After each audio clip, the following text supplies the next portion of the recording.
Hi guys, it's Shingy. The role of transparency is this year's theme at the Seattle Interactive Conference. It all became clear when I spoke to Pablos Holman, futurist, inventor and notorious hacker, about how he focuses on the world's bigger problems to invent things that enrich the human experience. How do you come up with amazing ideas? There's a bunch of different ways that you can kind of build a toolkit for that.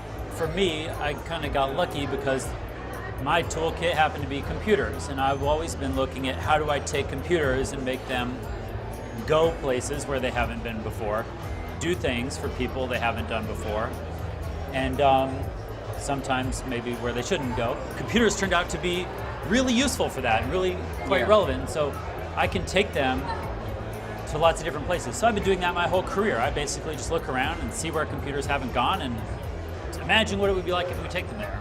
Now we do that a lot, and lots of people are doing that, but I've been doing it longer, and so I just get a little further out in the future than most people do. Most people are trying to figure out a practical thing to do with their computer or their iPhone.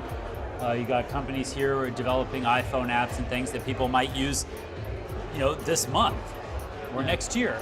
I don't work on that stuff. I work on what could we do in 5 years or 10 years. What is it that nobody else is working on?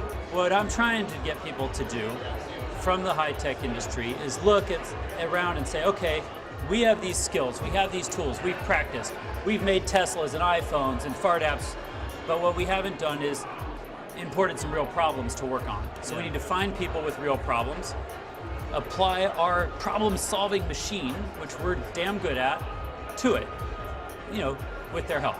And so that's kind of the kind of thing that gets me really excited. Is some of the things that you focus on, is hacking a big part of your culture then? Or is that for me, it part of your is. experience? For me, it absolutely is, because what hackers are good for is figuring out what's possible, right? Hackers will discover everything that is possible first. And that's where you get every new superpower. You get your new technologies from people discovering what can be done. Hackers have the brains for doing that. And so I hang out with hackers, I hire hackers, I look for ways to put their brains to use, because that's where I get new capabilities. And when I get a new capability, it could be a new computer chip, a new sensor, a new scientific discovery, I'm going to go reimagine everything humans have ever done. Is there any problem we can apply this to? Is data play a big part in how you determine what projects you're going to work on? I think we're like at the very beginning of understanding what we can do with these computers and what we can do with data. You look at these companies around here, each of them has a spreadsheet that shows what their projections for their business are. And they have simplistic algorithmic models. Males 18 to 25 use this many condoms and buy this many pairs of our jeans, whatever. A real use of data, I explained a little bit earlier, would be a much more complicated or complex, I should say, model, like a Monte Carlo simulation, where I have modeled every customer, every individual human.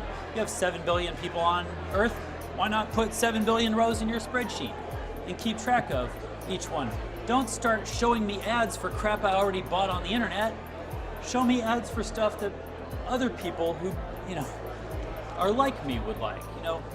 Those are simple things that can be done with a huge amount of data, and so we need to start collecting the data, and we use that data to make better decisions.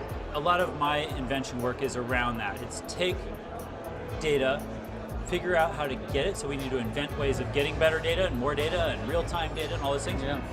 Find the places where we're not getting it, and then figure out how do we use computers to analyze and process that. We have very few people who are smart about how you analyze data.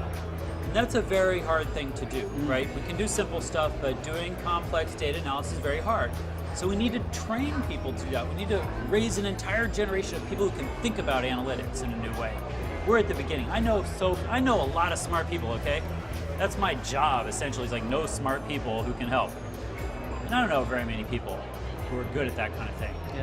So we need to learn, and people need to get started on that, because now we're getting to the point where the computers are there, the networks are there to move the data around, the sensors are there to pick up the data and put it on the network. All that's in place, we're starting to get the data. Now we got to learn how to deal with it. Well, mate, the future still looks bright. Thanks for hanging out with me, brother. Man. It's always good Had a to fun see time. you. Take care.